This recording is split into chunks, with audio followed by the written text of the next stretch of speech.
Okay. Good afternoon, everyone. Thank you for joining us for our first Spring into Wellness webinar series presented by Niagara North Family Health Team.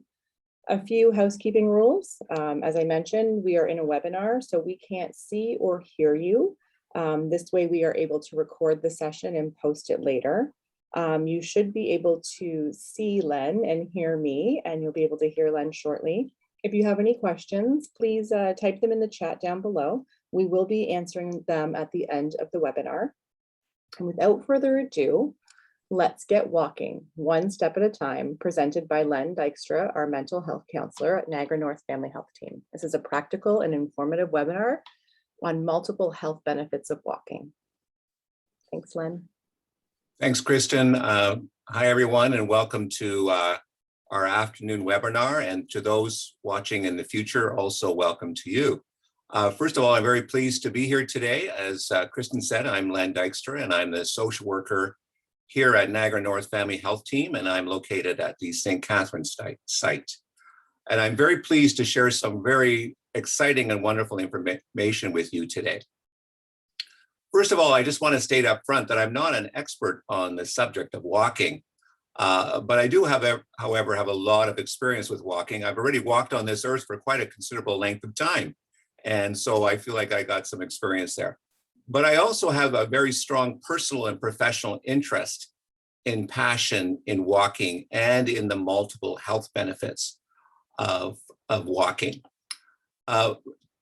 Today, we'll talk about one of the most underrated forms of exercise and physical and mental activities available to us. And I call it not just physical activity, I actually call it a mental activity as well. And that is the act or the activity of walking. I'm going to encourage you in some ways to take notes during the presentation, but if people wish to have a hard copy, we can make that available, but you can take notes, so that's a good way to learn. Probably most of you will not remember the day that you first learned to walk. Most of us have no memory of that. The day you took your first step, your second, or your third. Often for many families, photos are taken of that very special moment in time. Typically, we learn to walk on our own around the age of about 1 year old, sometimes as early as 10, sometimes 14 months, but generally around 1 year of age, we learn to walk. In most families, the day we walk on our own is a very big milestone and occasion. First, we as small children need help to walk. And then one step at a time, step by step, and sometimes falling down, we are walking on our own. And often a hand clapping by family members is involved in the celebration of this walking. And it's always kind of interesting to look at how we first start to walk. With my passion and interest for walking, I view the journey of walking as a metaphor for life. On one end of life, we learn to walk with the help of others. Then we walk on our own. And then on the other end of life, we need help from others to walk when we are elderly. Often, and many of you may know this as well, we need people to lean on or to help us walk on this road called life in many stages of our lives, if not all the stages. There may be some of you who are watching today or listening later who had to learn to walk all over again. I have worked with some people such as that. Step by painful step, one step at a time. For many, that likely involved very hard and persistent work. So let me just tell you a little bit about my own walk journey, I call it. So I've always been a relatively good walker. Then in 2004, my wife and I practiced and did the 60K Princess Margaret Hospital 2-day breast cancer walk to mark a milestone in our lives. And also we, the following year, another milestone, we walked a Marine Corps marathon in 42 kilometers in one day in Washington. We started to pick up on walking as a very good physical activity and training that went with that. Then in 2007, we got a dog who helped us walk much more and several times today. We became regular walkers. How it wasn't really until mid-March 2020, the very beginning of this pandemic, that I became very intentional and deliberate about incorporating more walking into my daily routine in life. And all of you may remember mid-March 2020, the beginning of this pandemic, and we're still in this pandemic. The world and everyone around us were very, very stressed. And I was a social worker, the person who now had to support many other people manage their stress, their anxiety, while I had my very own. I decided then at the very beginning of the pandemic to, I called it walk off my pandemic stress, angst, fear, and anxiety. So today I'm talking a lot about my own personal relationship with walking, but also some of the science behind it. So walking it off was supposed to be only for a month or two. And here we are now 25 months later, and I'm still walking it off on a regular, very, very regular basis. I've learned over the years that in order for best to manage my own stress well, I must keep my hands, my feet, and my brain busy. My motto then and now particularly is walk it off. That's what I did, and that's what I still do. And I walk approximately 3 to 5 times a day on average. So I'm going to talk to you about a bit about the health benefits. And there is a lot of research out there about the health benefits of walking. And so I tried as best I can to amalgamate that, but it's often, some of it is very information that's available in multiple sources. So I've looked up stuff from the Harvard Medical School, the Mayo Clinic, Bethesda, Maryland Exceptional Senior Care, the Cleveland Clinic, McMaster Optimal Aging, New England Journal of Medicine, and several others. So I'll just talk about some of this, the health benefits, which is really amazing health benefits to walking. And that's walking regularly, not just the occasional walk, it's walking regularly. A Harvard study of 12,000 people walking briskly for half an hour a day cut their fat-producing genes in half. So that was significant. 12,000 is a very large study. Research over research says it improves your cardio and vascular function. So that's your heart, your arteries, your veins, your capillaries, and your blood is being pushed through all of this, and your lungs. So the whole idea of the blood moving everywhere in your body has got such good health benefits. Walking increases your aerobic capacity and fitness. Basically, aerobic means with oxygen. So it extends this oxygen to all the muscles and everywhere in your body. It improves and manages blood pressure. And that's the research almost across the board. It wards off chronic conditions. So it doesn't mean you don't get a chronic condition, but it seems to slow it down and you get it later. So that's some pretty good research about that. So it seems to build some kind of immunity. It controls your blood sugar and reduces your risk of diabetes. Again, in North America, we have a lot of diabetes, and this is really good news, is how walking can help control the blood sugar and reduce the risk. The other thing that it does, it increases your metabolism and improves your digestion. Walking prompts more regular bowel movements. Often I say, move it, moves it. So moving moves it. And so often when you're walking with a partner, you may have gas, you may need to let them know that. But walking also uses your core muscles right here and your abdominal muscles, which is going to encourage movement in your GI system. So often that's a really nice perk. It makes you more regular. It prevents muscle loss and it builds muscles. It helps maintain weight, burns calorie, and it improves the body's response to insulin, which can help reduce body fat. It reduces your risk of osteoarthritis. So there's more blood flow, back to that whole idea of blood flow to the joints.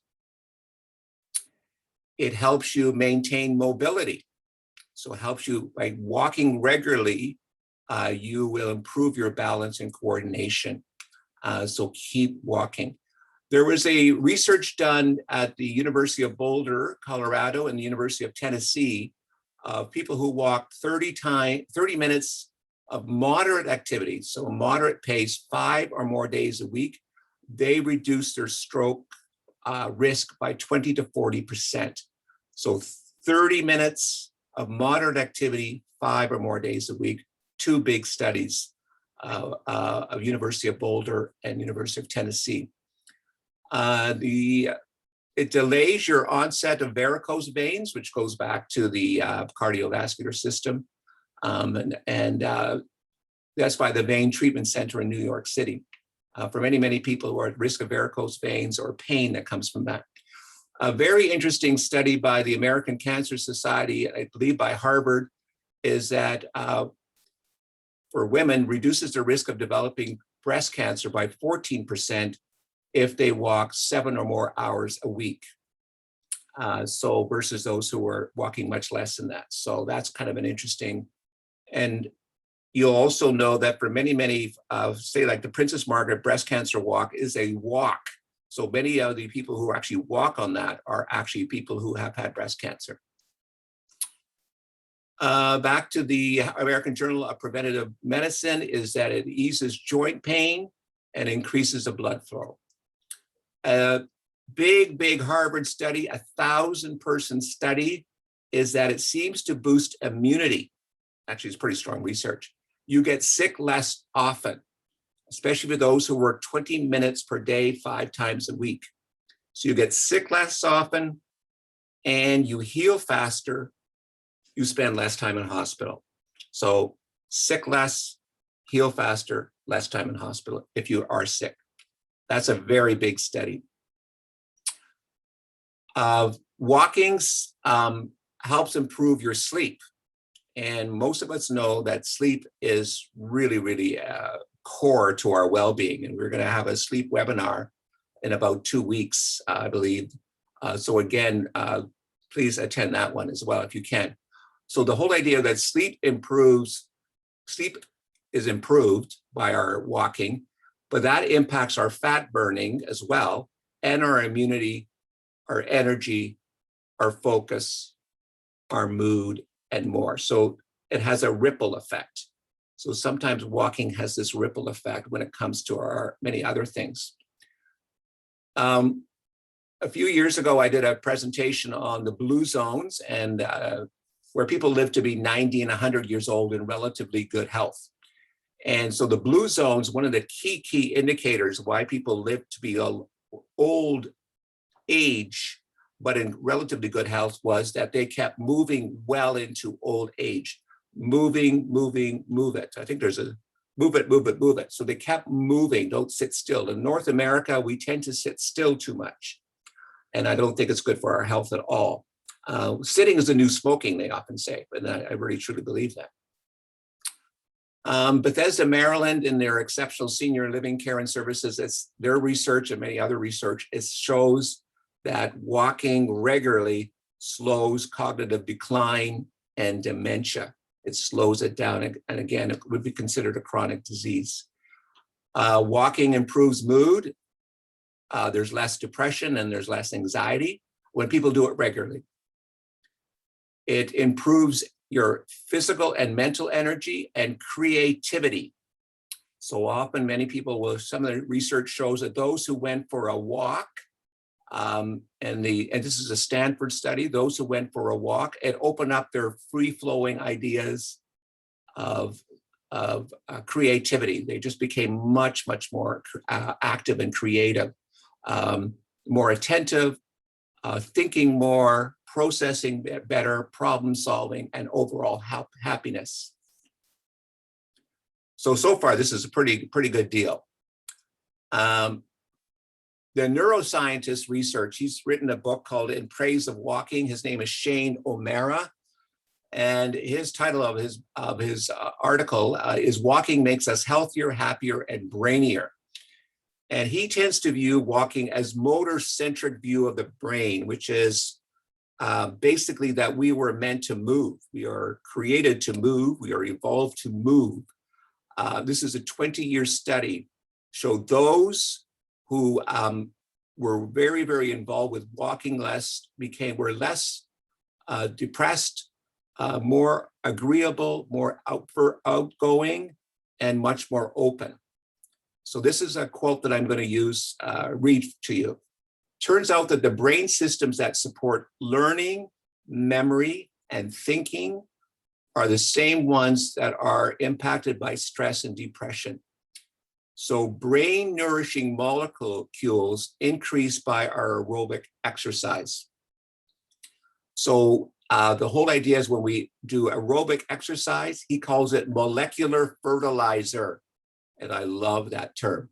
I love the idea that it's almost like it creates its own energy. So try to, if you remember anything, think of that one, molecular fertilizer. Walking will make us just create some really, really good things.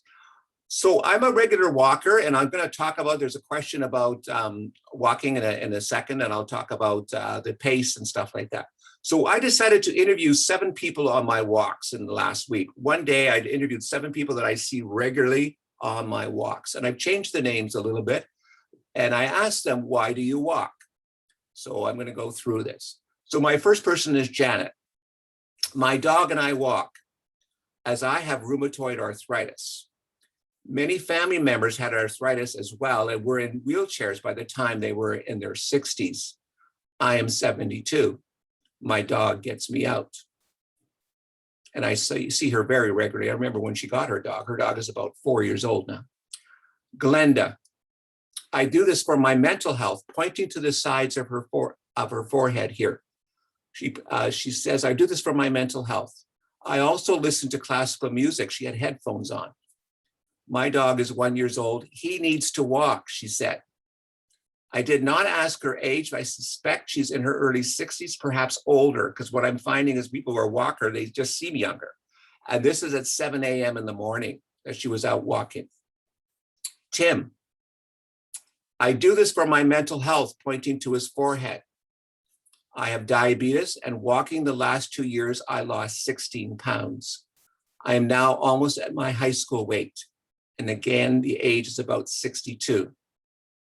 Ellen, why do you walk? I get fresh air. I meet people and dogs. She actually has dog treats. It gets me out of the house in this pandemic. The time that I meet her on a regular walk is 7:15 a.m. She says, if I do not walk, I don't feel right, pointing to her head. I walk in all kinds of weather. Her age, she forgave me for asking her age. She's 77. Todd. It started out as physical fitness, but has morphed his word into mental fitness. Now it's both. I lost 40 pounds since the pandemic started. That's when he started walking in the pandemic. I lost 40 pounds and age late 50s, but I didn't ask. And then there's Ben. I do not do any other exercise. It's interesting for me to see what's going on in the neighborhood. I walk by the lake and I enjoy nature. I have Parkinson's disease and I am 72 and I use my cane. And he's come a long way with that cane and with his Parkinson's. Then I asked someone who is no longer able to walk, and she is in a wheelchair, and I'll call her Dina, because I have many, many people that I've worked with over the years who no longer can walk, and they are dependent on chairs and help. So what's it like to not walk anymore? She says, I miss the feeling of walking, of lifting my legs, of feeling my muscles contract, feeling the impact of my feet on the ground. I miss picking things up from the floor myself. And now I have to ask people to help with my daily living. I miss putting my own socks and shoes on. I miss walking on a sandy beach. And she is 66. So getting started. So I'm going to talk about a bunch of different things now. That's some of the research. And if you have questions about it, you could ask me again about it. So getting started. Your feet are sacred. I'd like to look at the whole idea of feet as being our foundation, and they're sacred and they need to be taken good care of. So really pay attention to your feet and your footwear. So purchase good footwear. I just recently bought a new pair. I run out of my runners run out after a while. So I just got a new pair of Skechers arch support. I have to have orthotics. I have arthritis in my one of my toes. So I need good footwear. So I encourage you to have good footwear, good runners, and good socks. Now, some of these socks are not cheap, but I really encourage you to buy a good pair of socks as well, or more than one. And make sure the shoelaces are good ones and tight. So that's a good, really important thing. Wear loose-fitting clothing. I say no tight, skinny jeans. So wear loose-fitting, comfortable clothes. Do some gentle stretching and loosening up of your legs, arms, and hands before you start. So just stretch up a little bit. Even my dog, when I say let's go for a walk, she does a stretch. She stretches herself as well, almost instinctively. If you're going to just getting started, just start slow. Please pace yourself. Start very slow. Begin with a manageable, comfortable distance and pace your steps. And stay hydrated, particularly in the hot summers that we have here. So stay hydrated. So get yourself some good footwear and sockwear. So pace yourself. Paces tends to be divided into three main categories. And this is what I tend to call it: a leisurely pace, a moderate, or a vigorous brisk. Lots of the research tends to be around, I think probably maybe more around moderate or vigorous walking, but I believe to some degree any kind of walking is good for you. And just by interviews with some of my neighbors and people living in the neighborhood, I would attest to that, and other people. So leisurely, moderate, vigorous, or brisk, just get out there, or do a combination of all three of those. But I believe if you just can do leisurely or stroll, just do it. There's going to be benefits to that as well. The good news about walking is that it's affordable, doesn't cost you very much. It's accessible, it's right there out your door, and you already know how to do it. It's like you've already learned it, and it's very natural. Plus, it's low impact exercise with amazing results. Really, it's a good deal. And again, important to start slow and try to work this into your schedule. A lot of people start, they have not worked it into their schedule. For me, this is just something I must do. I work it into my schedule, particularly the 9 months of the year where the weather's right good, 3 to 5 times a day, and sometimes more on the weekends. Make walking regular and part of your routine. 20 to 30 minutes is what they recommend per time. So set personal goals as to why you are walking. So write them down. Sometimes writing them down is really important, and you don't need to have 30 goals. You don't need to necessarily have 5 goals if you just have one. Almost all these goals are part of my reason why I walk. I walk for a whole bunch of different reasons. And sometimes my walks are different. And so you do the same thing and really often I say, have fun with it. So for many, many people, the goal is overall fitness. They just want to feel better. And that could be physical fitness, mental fitness, emotional fitness, all of that. So that's a good goal. Overall health. Sometimes it's keeping some of those chronic conditions that we have to deal with at bay or slow them down. And that may be physical, it may be mental, it may be emotional.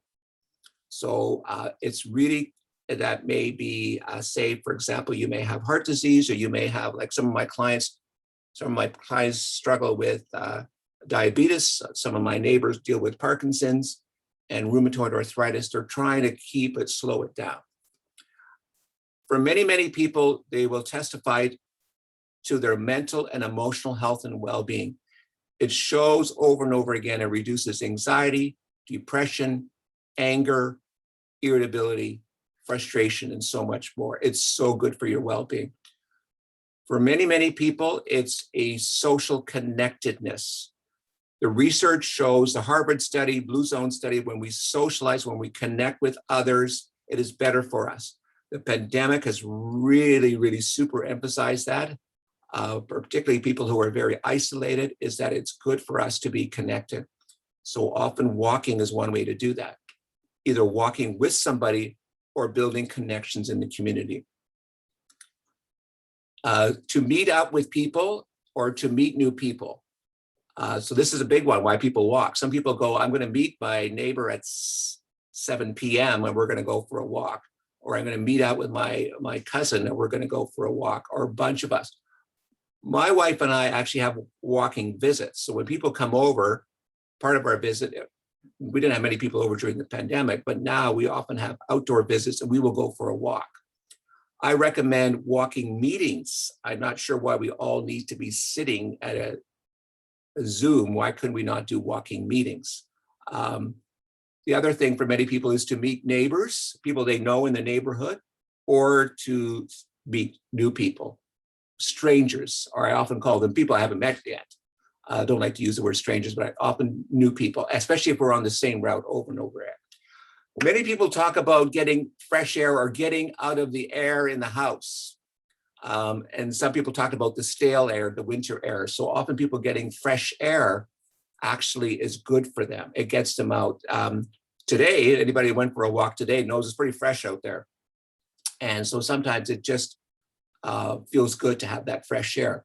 Getting out of the house for interest, to reduce boredom, to connect with people, or to break up the day. Often I sometimes joke, says, it's recess.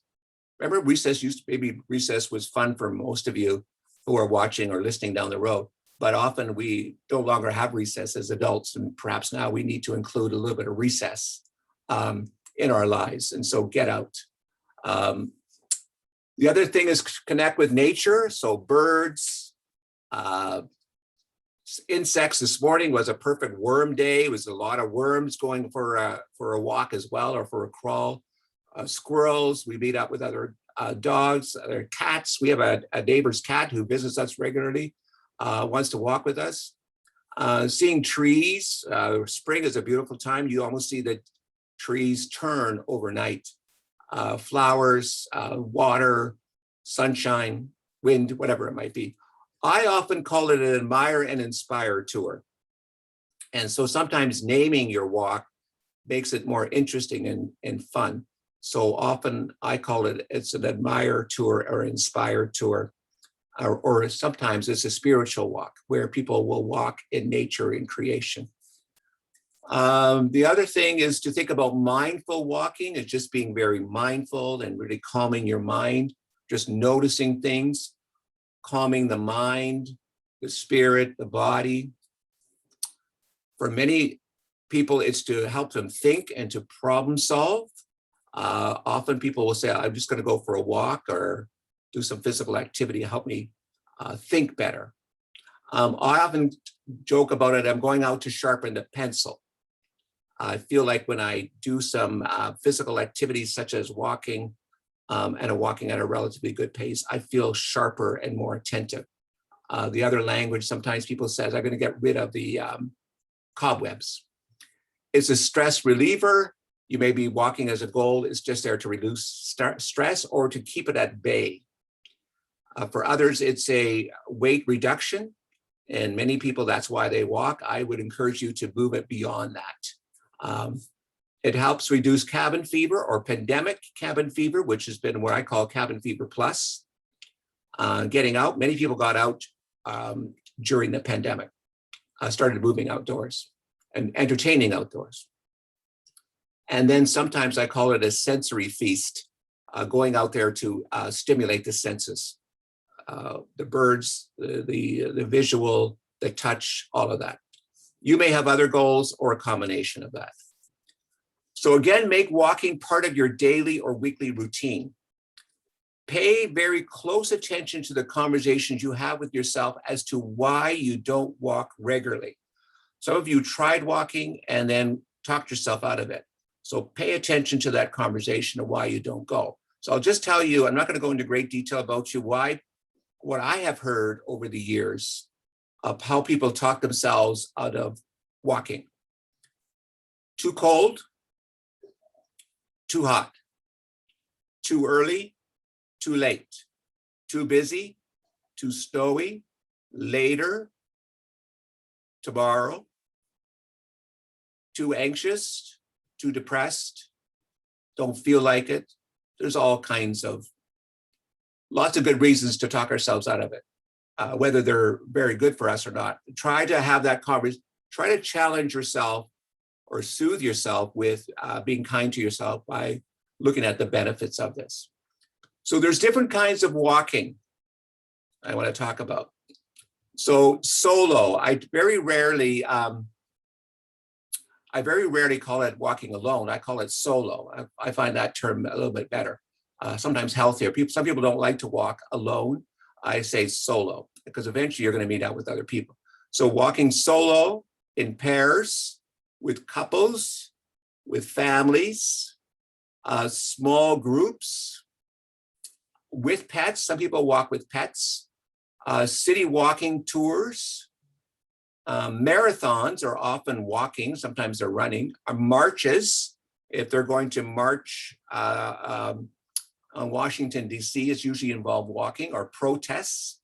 Awareness raising events are often walking, or fundraisers like the MS Walk, for example, or for a while there, the Alzheimer's Society did a walk. Many groups do walking as part of their awareness raising, or a combination of all those kinds of walking. When walking with others, find a mutual, agreeable pace and distance. So it's almost, again, is trying to find a compromise when you're walking with somebody else. It's really wonderful, and the neuroscientist Shane O'Mara really talks about being in step with each other. He says there's something really good for the brain when we are in step with each other, in sync. So you will know that if you're walking with other people, you have to find a pace to be in rhythm with each other. And it's really good. Your feet are doing that, but your brain is also doing that. And I would encourage you to observe this. So you ever see children and parents doing this, or grandparents, or you ever see a dating couple, how they walk together. It's really quite interesting. You can almost tell whether they're dating or whether they've been married for years or not, because they walk differently. So maybe I'm wrong. Maybe it's you're a couple that still looks like they're still dating. So look at that in sync, in rhythm, as something that's not only good for your feet, but also good for your brain. Where to walk? I tend to really encourage people to walk right there in your own local neighborhood. Many people are very interested in forest therapy, and I'll talk about that in a second, but it's not nearly as accessible for everybody if you don't have a car. And you sometimes from a wheelchair perspective, or if you have an assistive device, it is not very helpful. So an urban park, your local neighborhood, an urban park, perhaps a rural park, a forest or a natural environment, trails. There's lots of trails in Niagara, malls, a fitness center. I encourage people to pick a destination and to switch it up. So often to start, we're walking to the corner. We're going to walk to the block, around the block. We're going to walk to the canal. We're going to walk to the lake. So you find some people, often the reason I need to walk, I have to have a destination. Well, then pick a destination. Anything can be a destination. That telephone pole can be a destination. That 3 blocks can be a destination. So where to walk? Try to find a place that's comfortable for you and switch it up, or find the same one over and over. So it could be so I often say distance and time and pace and schedule. So D plus T plus P plus S. Distance, time, pace, and schedule. So to the end of the sidewalk, to start off with, end of the driveway, end of the block, half a kilometer, 5 kilometers, 10 kilometers or more. So again, looking at distance. How long? 3 minutes, 15 minutes, half an hour, 1 hour, 2 hours. Start slow. Again, the research shows if you're looking for those health benefits, it's usually about 3 to 5 times a week, 20 minutes to 30 minutes. But again, that's the recommendation. You can find your own pace. So again, I tend to look at what do you want to do and do it over time. So I give some other examples. How much distance and time and pace per day? Twice a day for 15 minutes at a moderate pace at 8 a.m. and 5 p.m. Or one time per day for 1 hour at a leisurely pace at 10 o'clock. Or in more detail, 3 times per day with half an hour with my dog and a good friend at a very vigorous pace at 7, noon, and 5. So it's always looking at distance, time, pace, and schedule. In my opinion, you start off with slow, slow, slow. For those, many people who start to walk, that I know they've testified this to me in the last few years as well, is that when they don't walk, they feel off. So if I go away somewhere, if I go to visit my kids that are out of town and in another province, I will still walk because I feel like it's something I must do. It's like people will just feel like they must do this. So I will still walk. I will still make it a priority. Even this winter, I was in up north in dead of winter in Thunder Bay in February, and minus 25 below, maybe colder, and lots of snow, and I still walked because I really felt like I needed to walk, and it was good for me. So safety issues that I want to let you know based on the research and based on my own experience. It's really important to have be safe. First of all, be alert. I think it's really, really important that you stay very, very alert for traffic, for some animals and bikes, because a lot of times other people are not paying attention. And so I really encourage people to pay attention. One, it's really good for your brain to be doing that, paying attention when you're walking. Again, the neuroscientist, Shane O'Mara, said we almost have this internal GPS that we should be using. So the big thing is to stay alert. You need to stay alert, especially when you're walking with others. And I'd be curious to hear it from the chat, why I would say that, but often it's because when you're engaged in conversation with people, you may not be paying as much attention. So I think walk and talk is really good. However, both of you or all of you should be paying attention, particularly when you're with younger children. So sometimes it could be a wild animal, and sometimes it could be people on bikes, on trails that they're coming at a much faster pace than you are. So be alert. People are often surprised and they step right in front of a bike. Keep your eyes open and your ears open. I personally do not recommend headphones, even though I see a lot of people doing it and they got to do what they need to do. I believe we need to be alert, our sensory alert, and when we're walking, because whether we're walking on a trail by ourselves or in traffic, I think we need to be alert. And so I don't usually recommend headphones, even though I understand the whole idea of music or podcasts or whatever. Terrain, really look at the terrain that you're on. We walked on Sunday at the JC Park, from JC Park to Port Dalhousie, the end of the pier. There was lots of people with walkers and runners and bicyclists and people there, with canes. It was a wide assortment of walkers with dogs. There were so many people that on occasion I would step onto the grass to bypass people. And then I noticed that the grass was really uneven, and I thought, this is where someone can turn an ankle really quickly. So really pay attention to where you're walking and how you're doing that. And on the terrain, on curbs, on even a road slant can affect how we walk. And so really pay attention to your terrain. Sometimes it doesn't take much for us to have a fall. Icy conditions and lots of snow. Under icy conditions, again, I encourage most people to stay home. We had quite the winter this winter, and January, February, March. January and February had a lot of snow and ice. And I certainly did. I had to walk my dog for the because she needs to do her business. But many people I encourage to stay home unless you have really good super boots. But even the snow, stay home. It's not worth it, in my opinion. Wait for the better conditions on the road. And sometimes the road could be clear, but the end of the sidewalks are not. And then you're now having to climb that. And that's my concern. So I say stay home. Get boots with good treads. If you do walk, really good treads, maybe talk to your postman or your postwoman to see what they use. But again, back to staying home. Wear a raincoat. People often will, it's too rainy, it's too snowy. I believe we should wear what we wear under the conditions. There's a great quote, and it's not my quote.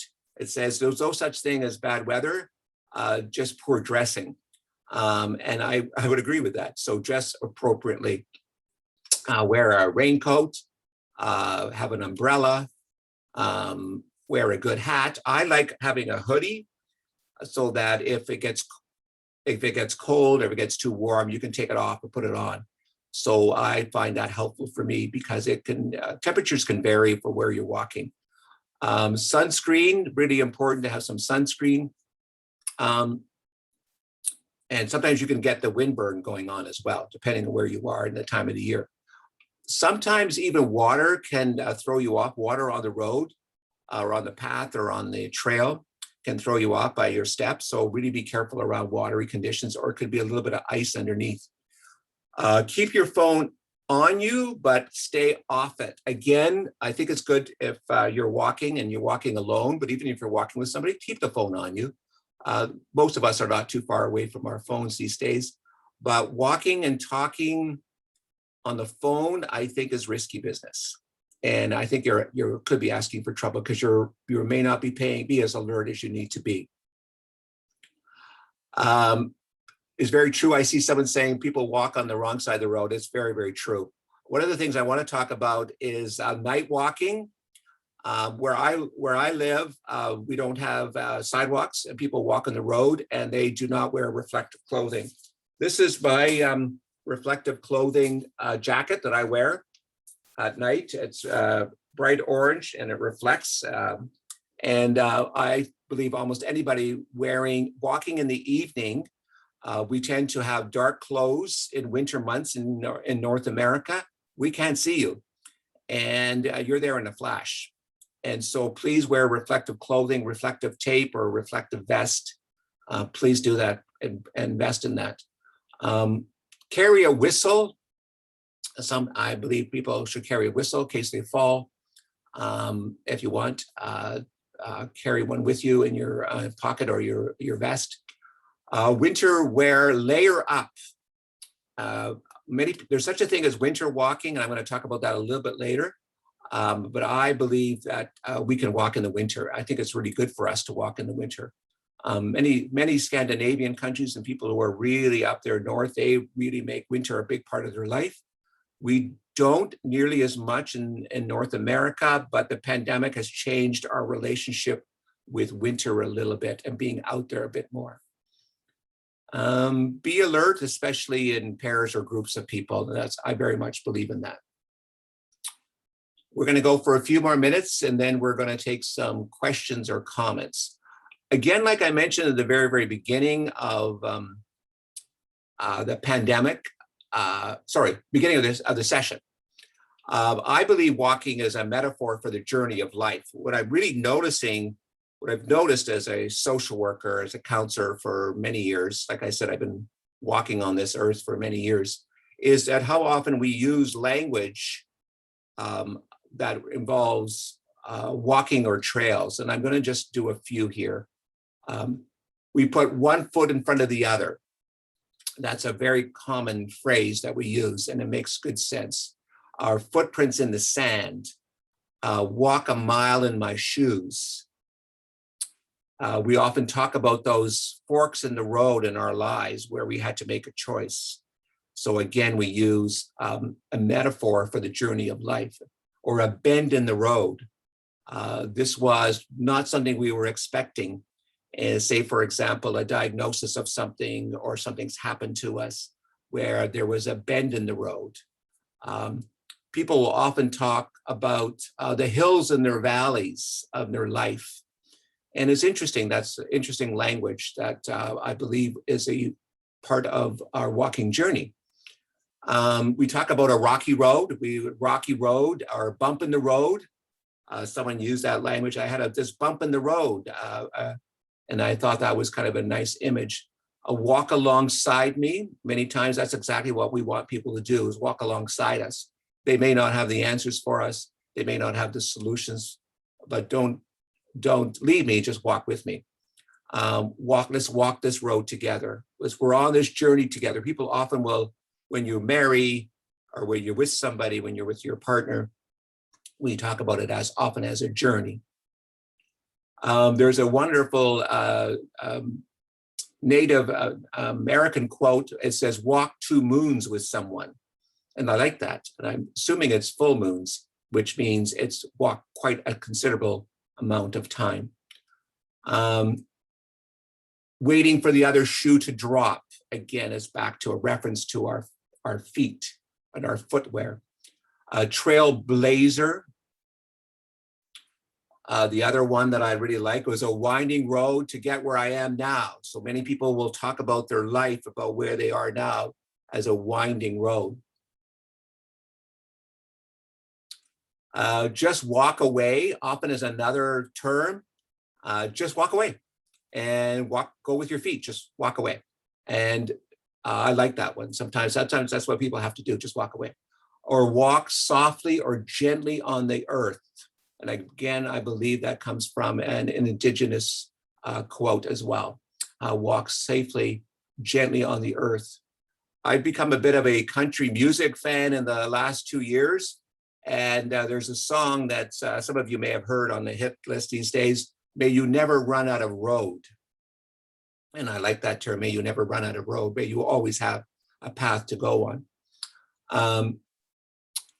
The other term sometimes is to view the earth as holy ground and your fetus as sacred and holy ground.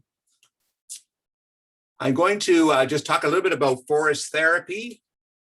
And forest therapy is getting a lot of attention. It comes out of Japan, probably the last 25 years, where Japan was in a bit of a health crisis, where people were almost overworked and very stressed out.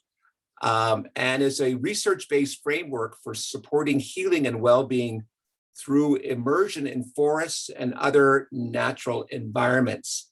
And it's often the practice of forest bathing, or Shinrin Yoku, that's what it's called. That the idea is that you are a part of nature, not separate from it. And I have a beautiful postcard that says, forest bathing, and into the forest I go to lose my mind and to find my soul. And the forest prepares a feast for your soul. So the whole idea that the forest therapy, it is getting more and more attention. And I believe one of the other family health teams actually did a presentation with that yesterday. I want to talk about winter walking and winter beauty. Often, again, in North America, I don't think we've often appreciated the beauty of winter. And I'm going to really give it a big plug for winter walking and enjoying winter walking. Walking in the snow, for many, many people, they like walking in the snow on Christmas Eve, but that's about it. But I'm going to encourage people to really appreciate winter when it's safe to do so, in terms of looking at winter and winter beauty. The other thing that I've done that's out there is called walk and talk therapy. So it started to get some attention the last number of years in Maine and a few other places. But the pandemic has really prompted even counseling to look different. And one of the things that I started probably last fall with people who are willing is to do walk and talk therapy. So we actually go for a walk and we walk together and in tandem. So I'm going to share a quote with you. Sometimes a path calls for you to walk alone, and still it is beautiful. And this is by Angela Crosby. So back to the very beginning, when your first walk, you had a big hand clap maybe from your family and photos taken.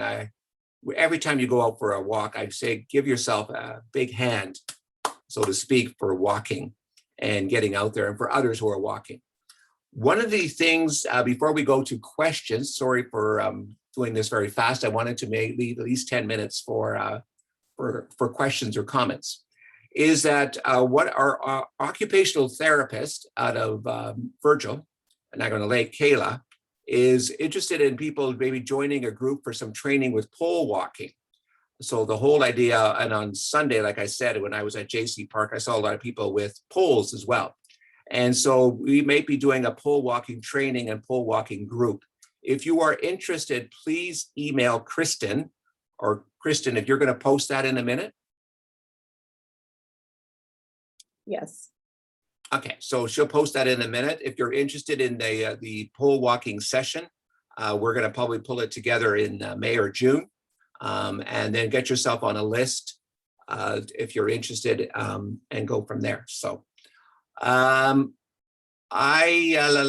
yes, I'm going to see if there's any. I don't think there's anything else. I'm going to see if there's any questions. You want to add anything, Kristen?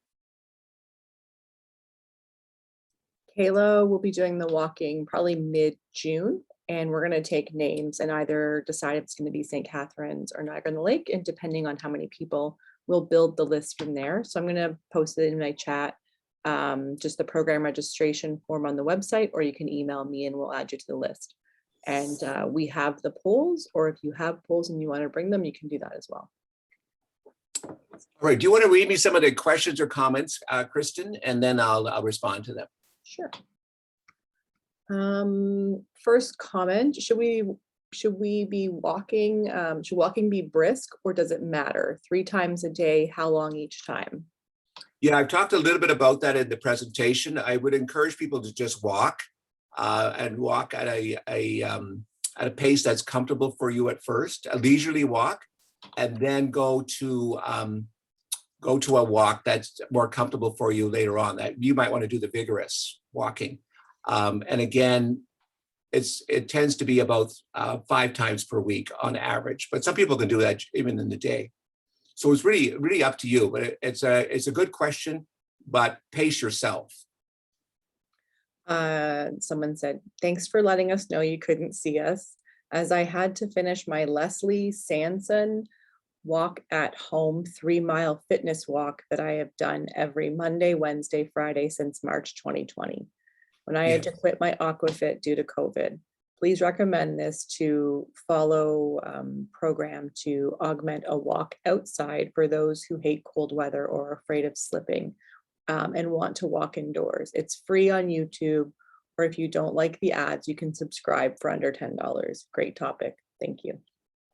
Yeah, many people really miss the aquafit, and that's another conversation for another time because of the closure. And I recommend that as an activity as well. But yeah, thank you. Thanks for the encouragement, great advice, and certainly a very informative talk. People often walk on the wrong side of the road, like you mentioned. Yes, it's very, very true, and or bike on the wrong side of the road, and it's very risky. So stay on the right side of the road, absolutely. Is there a handout? I'm a slow writer, so I missed some info. Well, if people are interested in this webinar and they want to get the handout, we can make that available, right, Kristen? Yep. So if you want to just, you can email me and I can send it out to you. My email's in the chat. kspaghetti@niagaranorthfht.ca. Any walking buddies or groups in Niagara Falls that you're aware of? I am not. I'm not aware of. I believe there's a real need, and I think that there probably, if people started to post that they're walking, that there would probably be a real interest because people like the walking groups, and also it keeps them more accountable when we do it with somebody else. Someone wrote, thank you. I love to walk and walk every day, but I seem to be less motivated lately. I like your suggestions about setting goals and writing them down. I'm going to try that. Yeah, set those goals if you can, and they don't need to be like 100, and keep them visual. I think fridges are perfect spots for that. because the visual is going to go into your brain in a very unique way. So for me, I've integrated almost all those goals into my well-being. And that's why even when I'm on vacation, I still follow it because it's just something I almost feel like I must do this. It's not if, I must. And that's the mindset that I've chosen. And I encourage people to get there, but they're not everybody's there yet. They understand what a good shoe is, but do you have a good sock recommendation? Yeah, that's a good one. I went online this morning to look up the best socks, and it seems to be a combination of wool and nylon and something that's going to absorb perspiration, sweat, and also stop blisters. So I would encourage you to look. That they're not cheap, but go to a walking store. I think they're well worth it. Okay. I don't have one that I use in particular, and I would probably not be able to endorse that anyhow, but a good sock. The pole walking program is a weekly, I believe it'll be a 6 or 8 week program starting the middle of June. So keep an eye on the website for that, or send me an email or fill out the program registration. One person asked, I've been trying to extend the length of my walks, but it seems 20 to 30 minutes is enough. What about the idea that we need to get in 10,000 steps? Yeah, I see a lot of people doing the 10,000 steps per day. I'm thinking that people often do. I tend to go, I don't do that myself, even though some people follow it. I go much more about how I feel. So if that's enough for you, then I would just be comfortable with that. And just be kind to yourself and keep going with that and not to worry too much about it. But if you just extended it, sometimes an extra 2 minutes or 3 minutes, that might be worth looking at. But I would do that in small increments. And I see a lot of people doing the 10,000 steps, and then they really force themselves, and it almost goes with a different mindset then. And I go with much more about how it makes me feel. Yeah, great presentation. I would like to ask Kristen, is the pole walking on streets or in the woods? I believe if it's going to be in St. Catharines, it'll be along the canal path. They're also looking at indoor options as well. So that's a possibility. So they're just trying to determining. So most likely it'll be in the summer, if the weather's good outside, on clear paths near washrooms. And if it's not great weather, it'll be on an inside track. The webinar will be available on the website and our YouTube page as well. So we won't be sending it out, but you can view it on the website, I'll say by Monday, and also check out our Niagara North Family Health Team YouTube page. Mary is waiting for a knee replacement. What should she do? Wow, I would really follow the advice of your doctor. I wouldn't want to go against that, but I would really, some people will keep walking and others will not. And I would follow the advice of your doctor or your surgeon even, to see what he or she recommends. Great. Because you could be waiting for a while yet. Yeah. Because of the delays. So I see many people waiting for a health situation to improve. And you have to do what you need to do. But I would talk to the physicians involved in your situation. Someone joined a bit late, but they loved the presentation. Excellent. Thank you. Can you recommend a compression sock? That I would probably stay out of that as well, because I think it really depends on the person.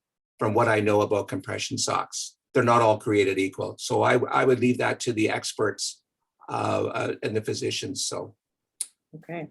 If your back starts to ache or is a bit stiff while walking, is it good to continue? Example, I assume walking is good for your back.